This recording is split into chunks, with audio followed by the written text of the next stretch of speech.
কারণ ছেলেদের চাইতে মেয়েদের চাহিদা বেশি। কিন্তু আপনি থাকেন না বাড়িতে দুবাইতে আপনার ম্যাডামের কাছে, ম্যাডামে তো ওরকম আপনার মতো ঠিকই কাজ চালায় সব জায়গায়। যার হাজবেন্ড কাছে থাকে না, বিয়ের পরে সেই বউ কি কখনো একা থাকতে পারে? পারে না। আমার ম্যাডাম তো নামাজ পড়ে, রোজা করে, ধর্মীয় সকল রীতিনীতি পালন করে। Hello Benjit sir. হ্যাঁ, সুচরিতা। হ্যাঁ স্যার, আমি আপনাকে ফোন দিতে চেয়েছিলাম, ফোনটা আপনি দিলেন। যাই হোক, কোথাও কখন বেরোতে হবে স্যার? তুমি রেডি হয়েছো? রেডি হওয়ার আগে আপনি আমাকে একবার ফোন দিবেন না? রেডি হতে আমার তো অনেক সময় লাগে। না, আমি এখনো রেডি হই নাই।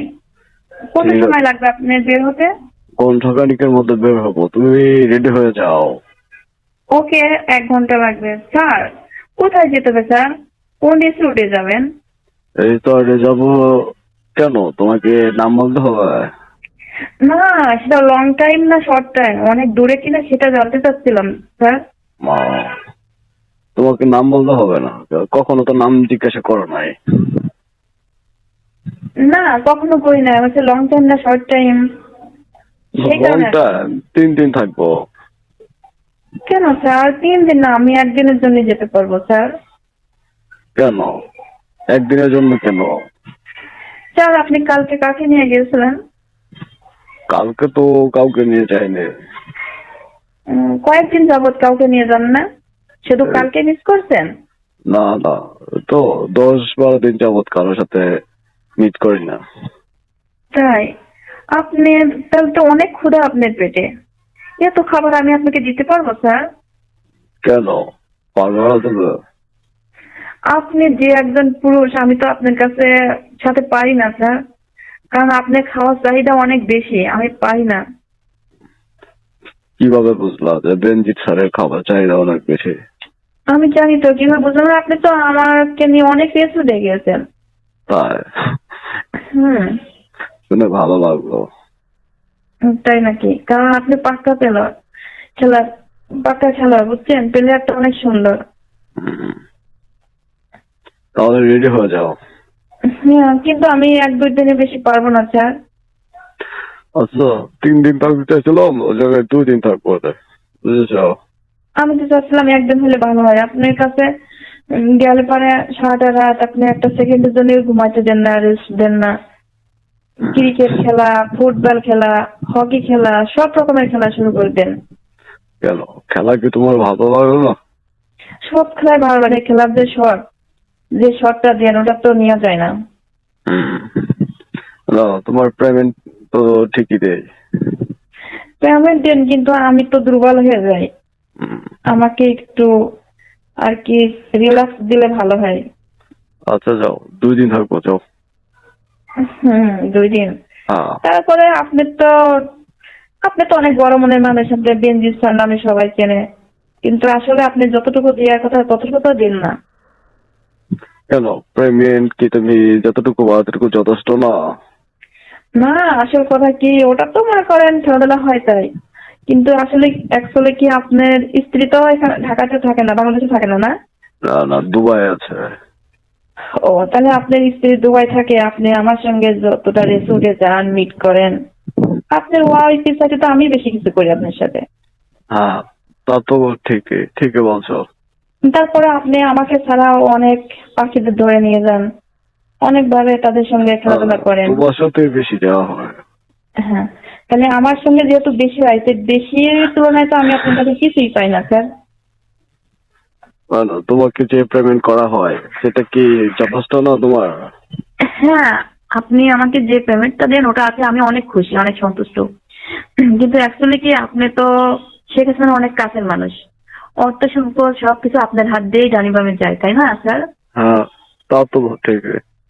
হ্যাঁ, তাহলে সেই তুলনায় আপনি বাংলাদেশের বাহিরে অনেক কিছু করছেন। আপনার স্ত্রীর জন্য গাড়ি বাড়ি, বিলাসবহুল বাড়ি গাড়ি করছেন। আমার জন্য একটা কিছু করে দেন না স্যার? হম, হ্যাঁ, তুমি তো কখনো বলো না যে তুমি যে পেমেন্ট পাও সেটা নিয়ে খুশি থাকো, কখনো বলছো? এখানে বলতে হবে কেন? যেহেতু আমি আপনার ওয়াইফের মতো সবকিছু করি, অধিকারটা আমার উপরেই আপনি বেশি দেখান। কিন্তু খুশি করে তো আমার জন্য একটা কিছু করে দিতে পারেন, যাতে আমার কোনো কিছু না করা লাগে, কোনো জব না করা লাগে, হয়তো বাড়ি গাড়ির উপরে আমার ভবিষ্যৎ টাকা আমি কাটাই দিলাম, এরকম একটা কিছু আমাকে করে দিন না স্যার। ঢাকার ভিতরে ফ্ল্যাট লাগবে না বাসা লাগবে? আমার একটা ফ্ল্যাট দিলেই ভালো হয়, হয়তো শেষ পর্যন্ত বলতে আমি ওই ফ্ল্যাটটা ভাড়া দিয়ে আমি নিজে চলতে পারবো। আপনি কতদিন থাকবেন? হয়তো বা আপনি আজ আছেন কাল থাকবেন না, আমার কাছ থেকে চলে যাবেন, হয়তো দুবাইতে যা পাড়ি জমাবেন, তখন তো আমার সাইডে থাকার মতো দেখার মতো কেউ থাকবে না স্যার। হুম, ঠিক আছে, হয়তো যাও।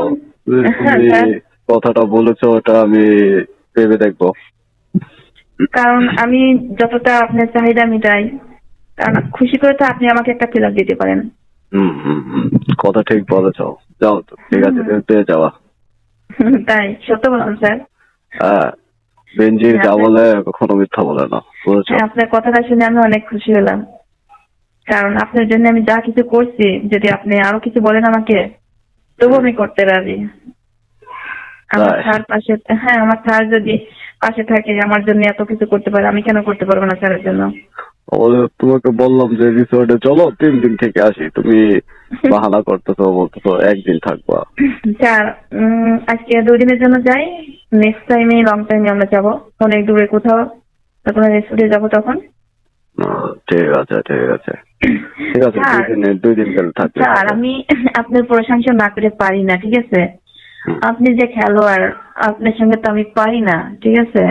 এখন তো করোনার সিচুয়েশন, সবকিছুই বন্ধ, বুঝো না? হুম হুম। এই জন্যই ঘোরাফেরা তোমার সাথে রিসোর্টে যাওয়াটা অনেক আনন্দের বিষয়। যাই হোক, সবকিছু বন্ধ থাকলেও আপনার আর আমার মাঝে মনের দরজাটা সবসময় খোলা থাকে, এটা আহ, বন্ধ থাকে না। ঠিক আছে, এখন তো লকডাউনের সিচুয়েশন, তো সেটা তো তুমি হুম বুঝোই। অবশ্যই বুঝি, বুঝতে পারি তো। হুম। আর তারপরেও তো জানো তোমার ম্যাডাম দেশের বাইরে থাকে, তোমাদের মতো যদি না থাকে তাহলে কি চলবে? স্যার আপনি ম্যাডাম রেখে যেহেতু আমাদের সঙ্গে এগুলো করেন, তাহলে আপনার ম্যাডাম কত মানুষের সঙ্গে কি না করে সেটা কি আপনি জানেন স্যার? তোমার ম্যাডাম কি করবে? বাহ, কারণ ছেলেদের সাইডে মেয়েদের চাহিদা বেশি, জানেন? ছেলেদের সাইডেটা সরাসরি একটা মেয়েকে ফোকাস দেয়, মানে ইয়া করে, অফার দেয়, কিন্তু মেয়েদের সবকিছু মনের ভিতরে থাকে। কিন্তু আপনি থাকেন না বাড়িতে দুবাইতে আপনার ম্যাডামের কাছে, ম্যাডামে তো ওরকম আপনার মতো ঠিকই কাজ চালায় সব জায়গায়। না, না, তোমার ম্যাডাম ভালো তো, নামাজ রোজা কিভাবে পড়ে। কিভাবে বিশ্বাস করলেন? আপনি একটা রাত তাছাড়া থাকতে পারেন না স্যার, তাহলে আপনার ম্যাডাম কিভাবে থাকে? হুম। এটা তো কোনো যুক্তিতেই আসে না স্যার। আপনি বললে কি হবে, দেখেন যে আপনি বিষয়টা ও থাকতে পারে, ও আর নামাজ টামাজ পড়ে না। অসম্ভব। বাংলাদেশের চাইতে বাইরের মেয়েদের চাহিদা আরো বেশি, অনেক বেশি। আর ঠিক আছে। দুবাইয়ে তো আমার যেখানে দুবাই যে বাসাটা আছে ওখানে তো এরকম কোনো অবস্থা ব্যবস্থা নেই। যেতে কতক্ষণ? বিলাসবহুল গাড়ি আছে, যেতে কতক্ষণ? না,